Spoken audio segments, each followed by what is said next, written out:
A well-regulated militia being necessary to the security of a free state, the right of the people to keep and bear arms shall not be infringed.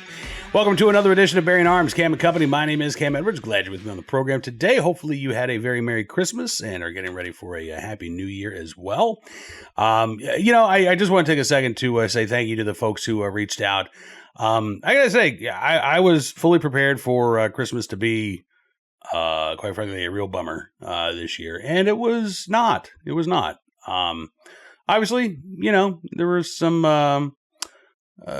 sadness and melancholy about the fact that this is the first Christmas without Miss E. But it was also, I think it was a good day. The twins who are still living at home had a good Christmas. And honestly, I had a good Christmas as well. So anyway, I just want to say thank you to those folks who reached out. And just a holiday programming note, we will be off on New Year's Eve, New Year's Day, and then, of course, Friday. We normally don't do a program anyway, so we'll have shows today and tomorrow. Tomorrow we're going to be talking with James Pinero, who is, I believe he's the executive editor of New Criterion, but more importantly, for the purposes of this program, he is the possessor of a New York City carry permit. One of less than 20,000 people in the Big Apple who has a New York City carry permit. He wrote about this in the pages of the New York Post a few days ago, and it was such a great, firsthand detailing, of how he became a gun owner, but then how he became a legal gun owner in New York City. And I reached out to James, asking him if he'd be interested in coming on the show, and he said he was, so it should be a great conversation tomorrow. It's a great conversation today, as a matter of fact, too. Stephen Gutowski from the Reload will be with us here in just a moment or two, talking about the big Second Amendment stories of 2025. And, the more we start thinking about it, the more big stories we kept coming up with. This was a really significant year in terms of our right to keep our arms. And while there were some setbacks, I would have loved to have seen constitutional carry become law in North Carolina, for instance. I think when you look at the ledger, far more positives than negatives for gun owners over the past 12 months. And again, we talk about it in pretty good amount of detail with the Reload Stephen Gutowski. Take a look and a listen. Stephen, thanks so much for coming on the program. It's good to see you again. Absolutely. Thanks for having me. Is that, I always love your band shirts. Is that a Sublime band shirt? Sublime. Ah, yes, very good. Very good. Band, peak. I'm going SoCal. even more obscure. This is actually a band called the Scabs. Whoops, I meant to show the other side, not the flip off the first side. But there you go. I love it. We're going to just go ahead and let that go. I'm not going to restart the interview. It's kind of trite, I know, but it is almost the end of the year, so it is the time where a lot of folks are taking a look back at the big stories of 2025, and I thought that's what we could do today. I'm curious, is there one particular Second Amendment story that stands out to you as like an obvious, this is the biggest story of the year? Yeah, probably, I don't know. I would think anything the Supreme Court does in the Second Amendment is big. Now, you could say the Second Amendment section at the Department of Justice, just because that's something totally new and has actually had some fruit this year. The Supreme Court stuff is potentially a bigger deal because whatever the Supreme Court decides in these early days of their Second Amendment jurisprudence, even though we're 250 years into the country, we haven't had a lot of Supreme Court jurisprudence on what the Second Amendment does and doesn't mean. So anytime they weigh in on that, even if the case might not be the highest profile issue that people are hoping for, it's incredibly significant because anything they say, whether we like to say dicta doesn't bind the lower courts, but in practice, it kind of does. Certainly the lower courts, if they want to go in a certain direction and they can find some dicta from the Supreme Court, they will absolutely use that. We've seen that a lot post-Bruin. But so they accepted 2 Supreme Court cases on the Second Amendment. They also had, of course, some gun cases and pretty significant ones like the Smith & Wesson case with Mexico trying to hold American gun makers liable for violence in Mexico, which they were unanimous in tossing out that challenge in an early stage. And so that's very significant for the industry, though not it doesn't wipe away all of the challenges. There's still significant challenges out there that the industry faces. But, Supreme Court is where I would go to, just because they're so early in the Second Amendment jurisprudence that anything they do on that front is going to echo for the ages, so to speak. Yeah, no, and I think you're right. And it's not just the cases that they accepted and the cases that they decided, but also, like Snopes versus Brown, the cases that they rejected, right? That was something that, that was a case that had actually gone up before the Supreme Court. It was GVR'd after Bruin, so the Supreme Court granted cert, vacated the lower court decision, sent it back down. And so there was an interest, it seemed like, by the Supreme Court, right, with Snope. Fourth Circuit reiterated, now we don't think these guns are protected by the Second Amendment. Goes back up to the Supreme Court. It's in conference, 15 times, I think, right? Before all of a sudden it's denied cert, along with the challenge to Rhode Island's magazine ban. We get the comment from Justice Brett Kavanaugh that, hey, this doesn't mean we're agreeing with these bans, but we expect to take up, a hardware case in a term or two. I think that also is significant as well. But I would agree with you. I think that, as significant as the DOJ Civil Rights Division taking on and defending the Second Amendment and the establishment of the Second Amendment section, the establishment of the Second Amendment section happened just a matter of weeks ago, right? So I think that's really going to hopefully bear fruit next year. And it may be that that's the big story in 2026. Yeah. But this year, as you say, this is, the Supreme Court took 2 Second Amendment cases this year, right, with Wolford versus Lopez and then U.S. versus Hamani.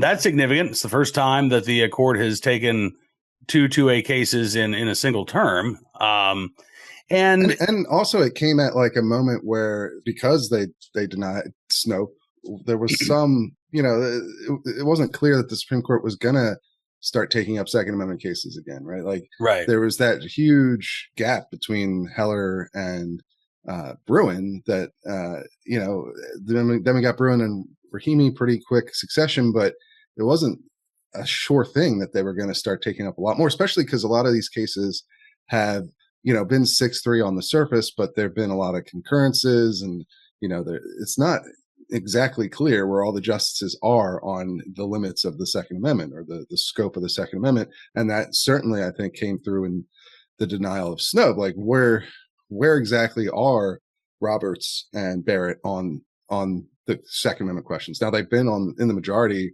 with all of the conservatives, except for Rahimi. Obviously, it was 8-1 with Thomas and the dissent, but they've been on the same page to some degree, but they clearly aren't all in lockstep necessarily. And so it wasn't necessarily, it wasn't clear that they were going to start taking up a bunch of Second Amendment cases, even though there's good reason to do it. This court has been on the lower end of volume for how many cases they take.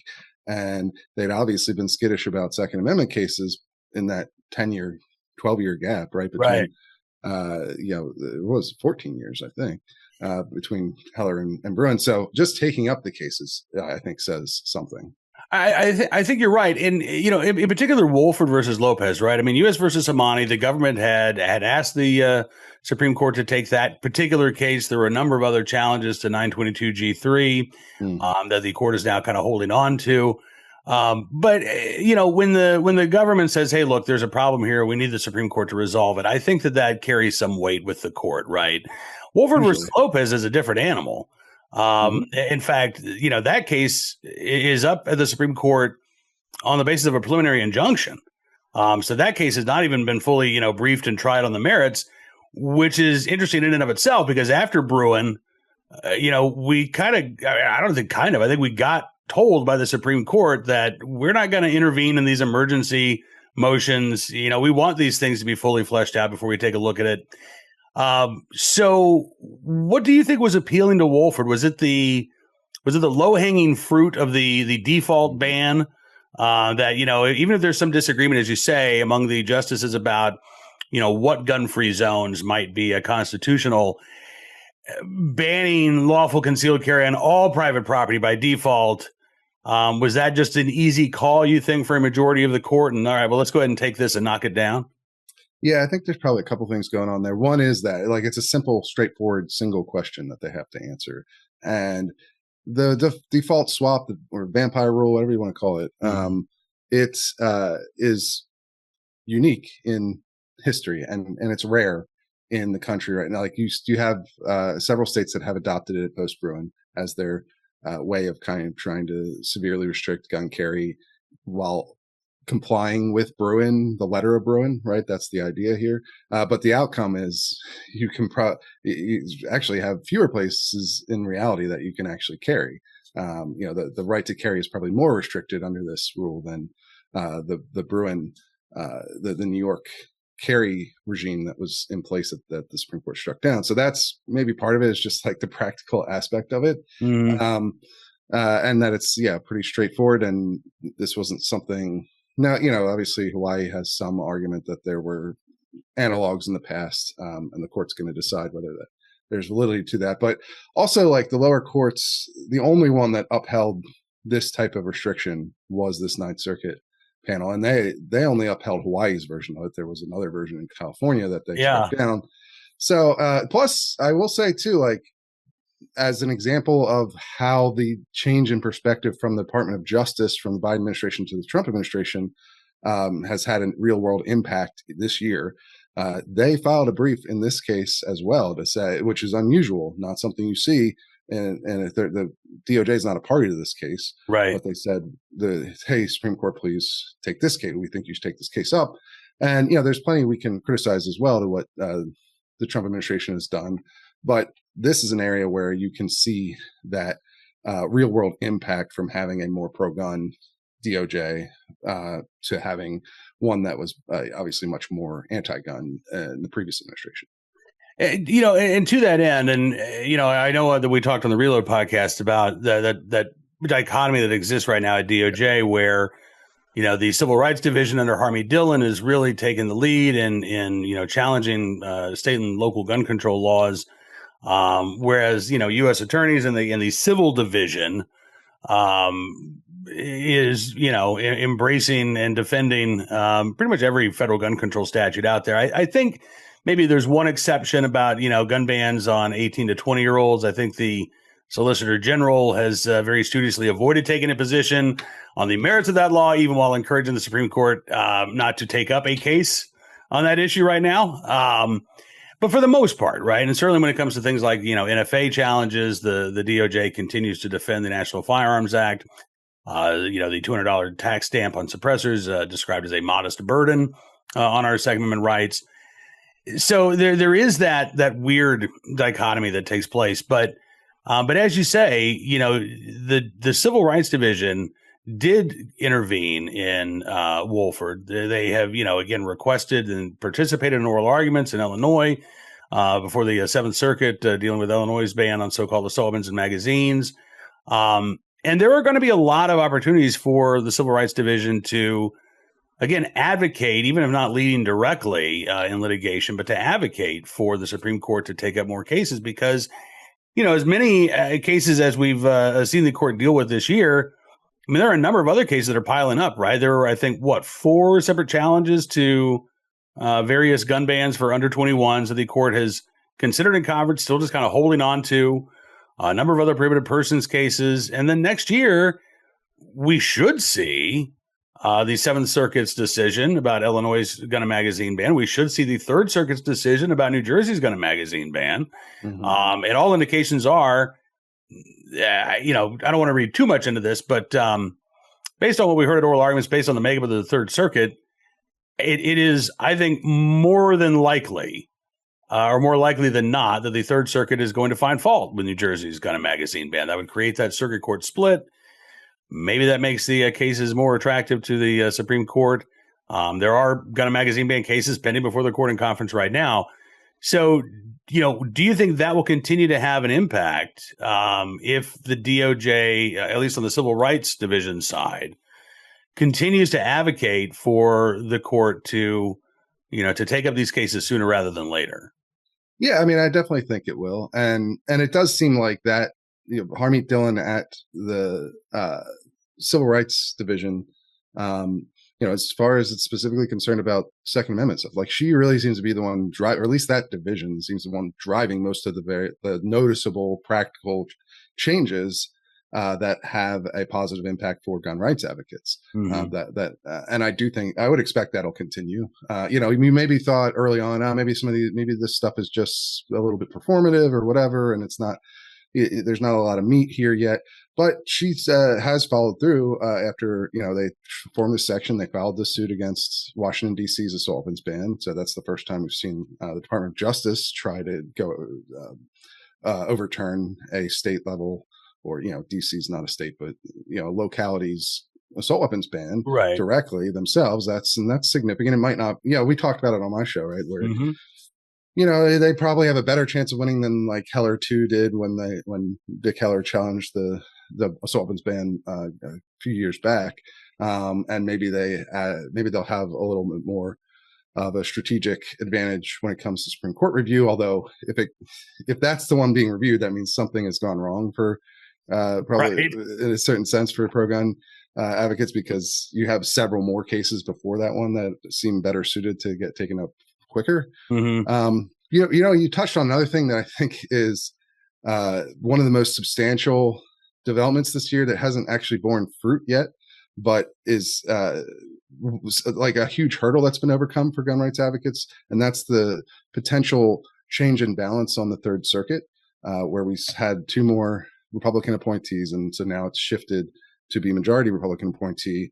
And that matters much more than I think people realize, because you've had a long period. I think one of the reasons you had that big gap between Heller and Bruen is, just the court makeup for those years was not one where I think they were eager to take Second Amendment cases, but also a lot of the most significant restrictions that are passed at the state level, like an assault weapons ban, like magazine bans, like universal background checks, things of that nature. They're passed obviously in deeper blue states. And the issue is the way that we appoint justices or judges here in the United States is that the local senators have some say in that process, even though the president is the one who picks them. There's a blue slip process. And so you tend to have, not this is necessarily always a bad thing, but this is the reality of how the system works. You tend to have more conservative circuits that govern more conservative states like Texas and the Fifth Circuit. And you tend to have more liberal circuits that govern the more liberal states like the Ninth Circuit in California, right? And the issue is that all of the most severe restrictions we've seen in the United States at the state level have come in those blue states in those liberal circuits. And so it's been very difficult for gun rights advocates to win cases against those laws in those circuits. And therefore a circuit split doesn't develop on something like an assault weapons ban. Yeah. And so now there's a real potential, and including in a case that's going on right now that the Third Circuit took en banc. And the Third Circuit has been taking several Second Amendment cases en banc, meaning the full court is going to hear the case. Yeah, and doing so, I'll throw out another Latin term, doing so sua ponte, right? Which means that they're doing this not necessarily at the request of one side or the other. They're doing this of their own accord. They're deciding for themselves, okay, we're going to hear this case en banc. And the reason why you would do that, of course, is that if you think there's a majority of the court that disagrees with that earlier decision, right? Usually, yeah. And we don't know. We won't know until these rulings come out, but there's good reasons why people are assuming that the Third Circuit is now likely to strike down a number of these strict gun laws in places like Maryland or Delaware, right? And so Maryland's Fourth Circuit, so unfortunately, apologies. Yes. But Delaware's Third Circuit, yeah. Delaware has a lot of these laws as well. And so, the reason that all matters is that the Supreme Court, really their prerogative is their biggest job as a court is to settle disputes between the lower courts. And so if there's no dispute, it's not that the Supreme Court can't take a case like that.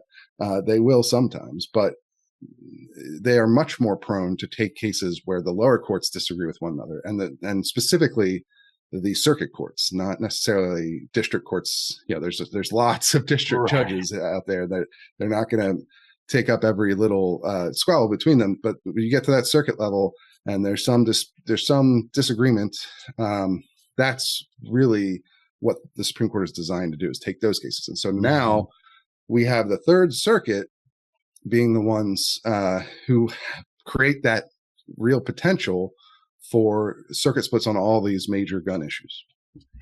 Yeah, including, again, you mentioned a couple of cases that the Third Circuit has already agreed to take en banc, but, we're looking at, I think gun control activists in general are getting very interested in the idea of permits to purchase.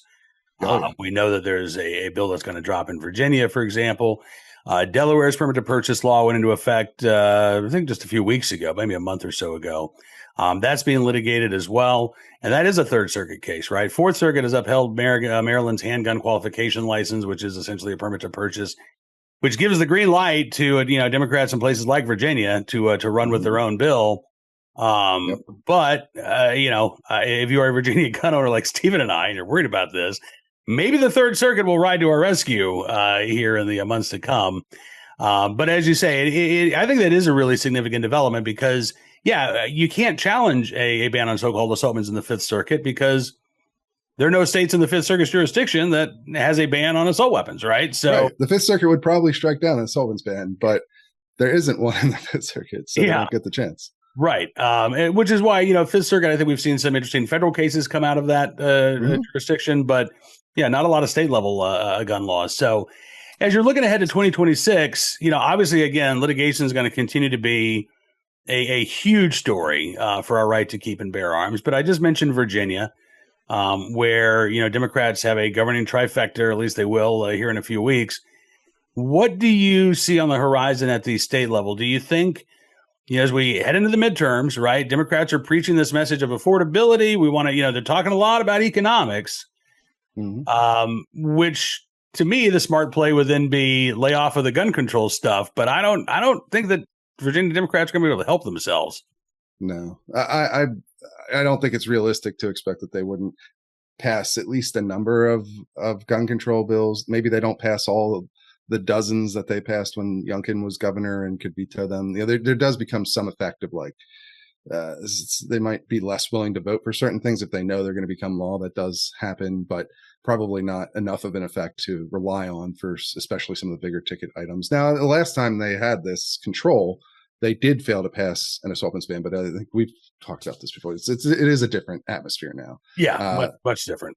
So, you still, I think every Democrat in the Senate had already voted for assault weapons bans, the last 2 years. And so the Senate is probably the bottleneck because that's where they have the slimmest majority. I mean, and it's also like, that was another significant thing that happened in 2025 was the elections went very poorly for gun rights advocates, probably mostly just because of the connection between gun rights advocacy and the Republican Party. And the Republican Party just had a bad year.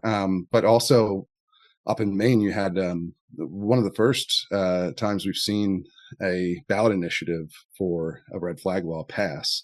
And in a state where they had rejected previous ballot initiatives for like universal background checks back in 2016. So negative stuff certainly for gun rights advocates in the elections this year, and that will have real world consequences next year, like you're asking about here. I mean, I think it would be, the best case scenario is probably you get something like what Colorado did, where it's not a ban on sales, but it's a permit to purchase law effectively for AR-15s and other guns that they like to target. And then hopefully you have the bright spot would be the courts, right? As we just talked about, like there's reason to think that the courts might strike down some of these things. And the courts already struck down Virginia's universal background check law. So, maybe that's another area where locally advocates can have an impact. And Florida's open carry ban too, and again, we're talking about state courts doing these things, right? Not federal courts. So I don't think we can ignore what's happening. In fact, I think it would be a huge mistake for gun owners to ignore what's happening at the state level, even in terms of segment and advocacy, right? I mean, we talk a lot on your program, on my program about, national groups and the work that they're doing. But, in the vast majority of these lawsuits, these national organizations are teaming up with state level gun groups. Or even, individual gun owners who might belong to these state level gun groups. So I would just say, to gun owners out there, yes, join the national groups that are fighting for your Second Amendment rights, but don't sleep on the state level groups that are operating in your backyard. I mean, in order to be effective, we need grassroots advocates at the state and local level too. So support those organizations because they're going to play a critical role, I think, in 2026. Yeah, and I think Virginia in particular, I'm sure that they'll try to recreate the playbook they had the last time Democrats controlled all the levers of the state government, which was, the VCDL in particular here. They have a lobby day. Yeah. They had massive turnout for that to oppose a number of the gun restrictions that were being considered. And then you had as well the Second Amendment sanctuary movement, which got the vast majority of counties in Virginia to sign, to agree to a declaration saying they wouldn't enforce certain kinds of gun restrictions that they think are unconstitutional. So, that sort of grassroots level impact, it did work to a certain degree. It did not prevent all of the gun bills from passing last time around, but it did prevent that assault weapons ban. And it did, if you remember initially, the plan was actually more of a confiscation plan. The first, no grandfather clause. Yeah. So that got stripped out pretty fast. And then what they went to the actual legislature with was more traditional, sales ban. And that failed as well. Now, again, different time than now. I'm not sure it'll work, but if there's anything that could make it work, it is like local grassroots advocacy. Not, well, and I think Democrats in Virginia learned that lesson too. You've seen this, right? They've introduced 2 gun control bills to date. Right. In 2019, when they got that governing trifecta, first thing they started talking about was a ban on so-called assault weapons. That was like out the gate. Right. So by late November of 2019, early December of 2019, you already had the Second Amendment sanctuary movement that was sweeping across the state, where there were hundreds of people showing up in, small rural counties to county supervisor meetings, thousands of people showing up in bigger counties, and tens of thousands showing up for lobby day in January of 2020. I think Democrats, I think they're smarter. They're not making that mistake. They're keeping their control cards very close to the vest. That's what you'd need to have any impact this time around, because of the way the election went. This was pretty much a landslide election. The only reason the Senate is still close is because they weren't up for election.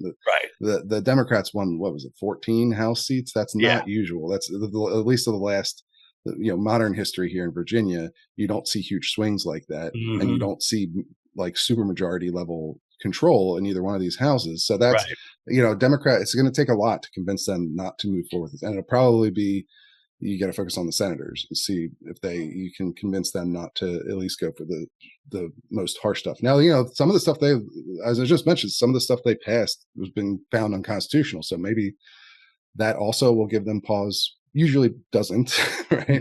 To be frank, but maybe it does this time around. And then I think that, looking forward to 2026 beyond Virginia, the elections are going to have a huge impact.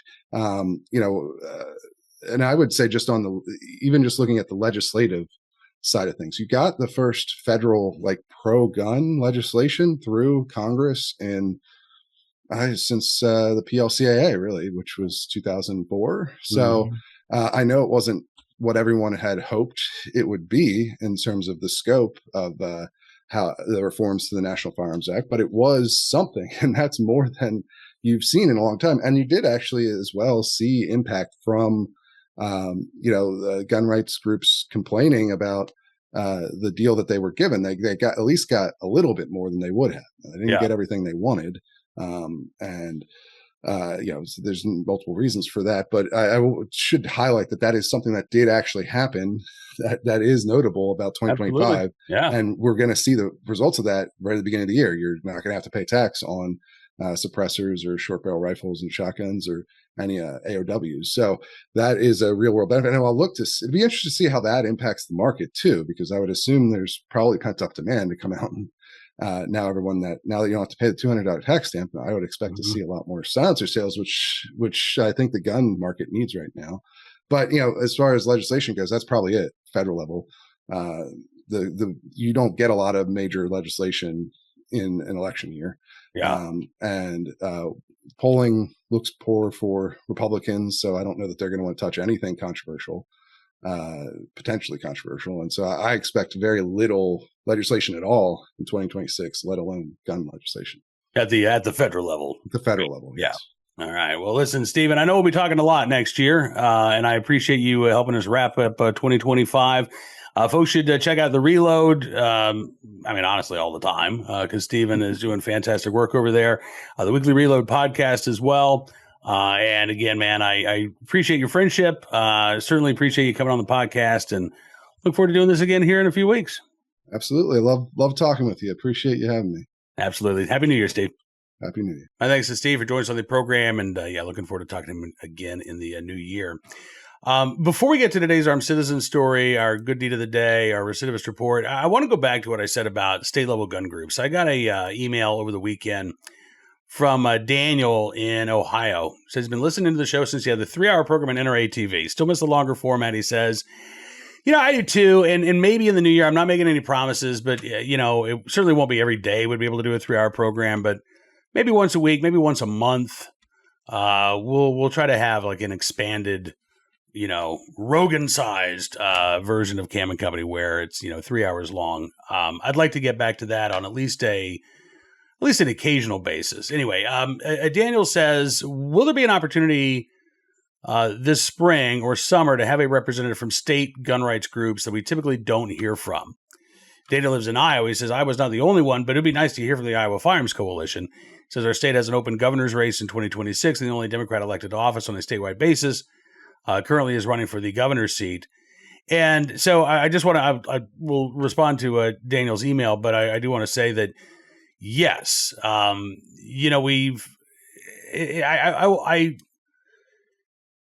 hate to say it, but when I got Daniel's email, you kind of have gotten away from that, and not intentionally so. But we've had typically when we talk to state level groups, it's the states where there's a lot of activity taking place. Chuck Michelle with California Rifle and Pistol Association, Jim Wallace with the Gun Owners Action League.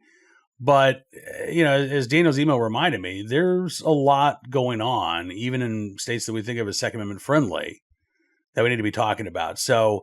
Daniel, yes, I'm going to make a concerted effort to have more representatives from state-level gun groups, and not just those in blue states. Holly Sullivan with CCDL is another example of, I think, a state-level 2A advocate that we have on the program on a regular basis. But yes, I don't think you'll have to wait until the summer to see folks from the Iowa Firearms Coalition on this program. Buckeye Firearms Association out in Ohio. Hopefully, Phil Van Cleve we've had on from Virginia Citizens Defense League, and I imagine we'll be talking extensively with Phil in the new year, given what's coming down the road in Virginia. But the West Virginia Citizens Defense League, Arizona Citizens Defense League. There are, again, a number of fantastic state-level Second Amendment groups that are operating. And, we talk about the Second Amendment movement as a grassroots movement, and it doesn't just move at the federal level, right? So we do need these state level organizations to be as strong as possible. And that's going to be one of the things that I'm going to make a conscious effort to do in 2026 is to regularly feature folks from state level organizations. So appreciate the email, Daniel, and Happy New Year to you and yours. All right, let's turn our attention now to today's Armed Citizen story, our good deed of the day, and our recidivist report.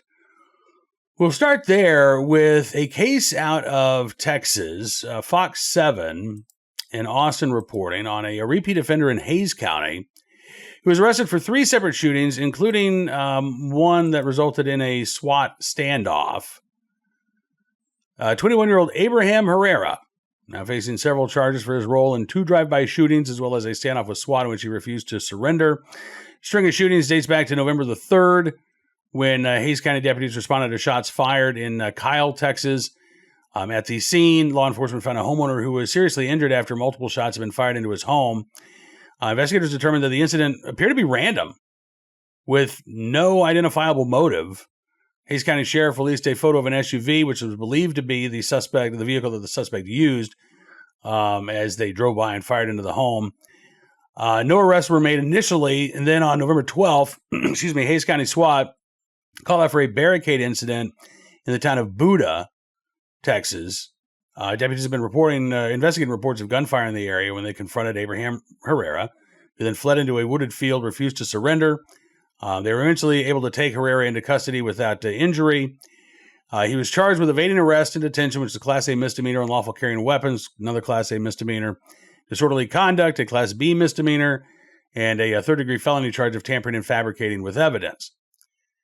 That was November the 12th. November the 14th, Hayes was released on bond. And then weeks later, on December the 1st, investigators learned about a drive-by shooting in Martindale, Texas. Happened the weekend after Thanksgiving. Suspect in that case, also Abraham Herrera. Texas Rangers provided evidence to Hays County investigators that helped establish Herrera as the likely suspect in that case, as well as the drive-by shooting in Kyle in early November. So he's now been charged with aggravated assault with a deadly weapon, $250,000 bond for the shooting in Kyle.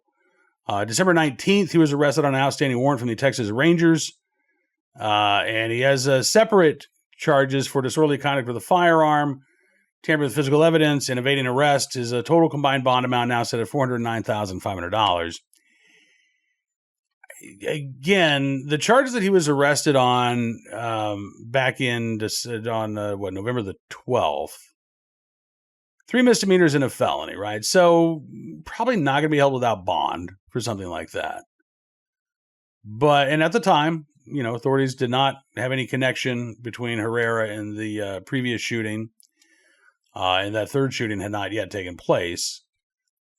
But I'm still very curious about what kind of bond was set for Mr. Herrera after he was taken into custody with that SWAT standoff. He was charged with at least one felony at the time, but that doesn't necessarily mean that the bond that was set was, what's the right word I'm looking for? I guess applicable to the charges that have been filed. So we'll keep our eyes on the cases of Abraham Herrera, and hopefully we won't hear any more about 3 more shootings allegedly connected to him in the next month or so, given that bond has now been set at what I think is a much more reasonable and appropriate amount. On to today's armed citizen story from Michigan, where a homeowner shot and killed an armed intruder on Christmas.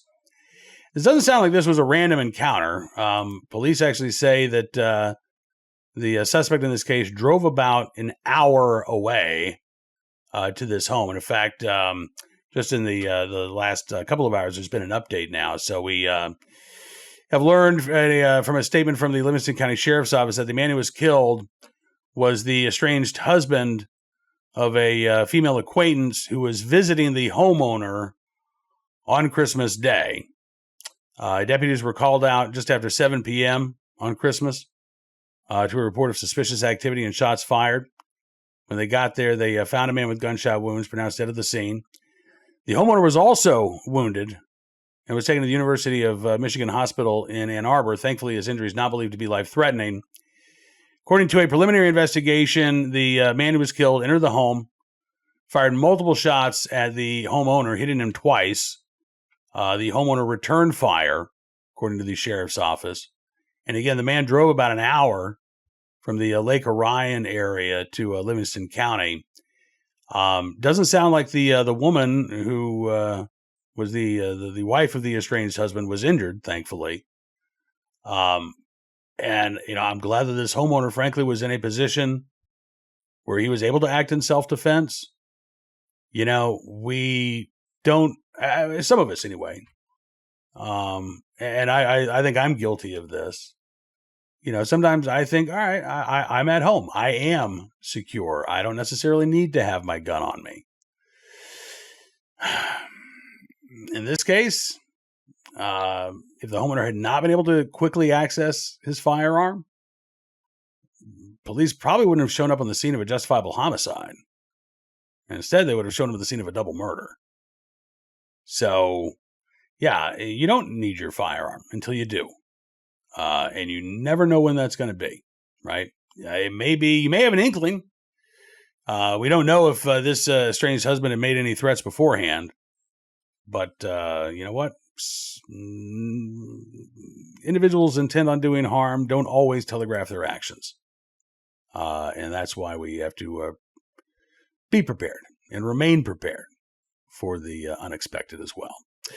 All right, on to today's good deed of the day from Lawrenceburg, Kentucky, where a member of the city council there saved a couple from a house fire on Christmas Day. That's scary. It was a guy named Joe Marshall, who's a city council member. He was walking around his neighborhood on Christmas Day, spotted flames coming from a home one street over from where he lives. He called the fire chief there in Lawrenceburg, William Kurtzinger. But then Marshall actually went into the burning home to help the couple who lived inside get out. He said, once I got close to the entrance, I could see a back bedroom was on fire. There was an elderly couple that lived in the home. Woman said she had opened a closet door, saw flames. They were trying to get out, but apparently were having some trouble. So Joe Marshall went through a side door, was able to reach the couple. He said, by the time I grabbed him by the hand, I said, we got to get out of here. And then I saw her behind there. And by the time we got him outside, the house was engulfed. Neighbors brought water, brought blankets, helped the couple retrieve belongings from the home. He said a lot of neighbors, the fire chief actually said a lot of the neighbors stayed out here, helped us the whole time that we were here. Joe Marshall said he didn't think about his own safety during the rescue. He says, you can replace material things, but you can't replace life.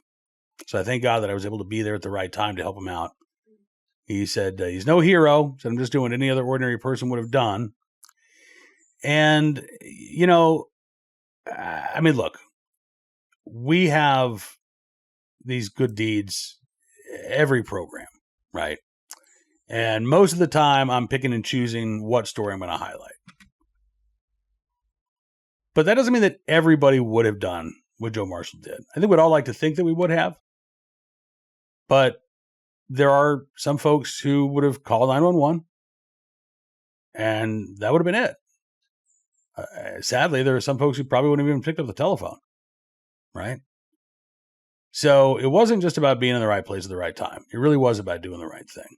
And while we have more heroes than maybe we realize, I think it is also the case that not every one of our fellow Americans would put themselves at risk in order to save the lives of another. So Joe Marshall may not call himself a hero, but I'm going to.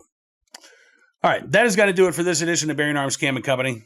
Again, I want to thank you for being a part of the program. I am looking forward to seeing you back here again tomorrow as we wrap up the new year by talking about another significant story of 2025, the fact that the NYPD is actually issuing New York City concealed carry permits right now. Still takes a lot to get one, but I think we learned earlier this year, 17,000 permits have been approved since the Bruin decision. There's a long way to go, but that's not nothing. And we'll talk with one of those permit holders on tomorrow's Bearing Arms Cam & Company. In the meantime, have a great rest of your Monday. Look forward to seeing you back here again tomorrow. Be well, be safe, and be free.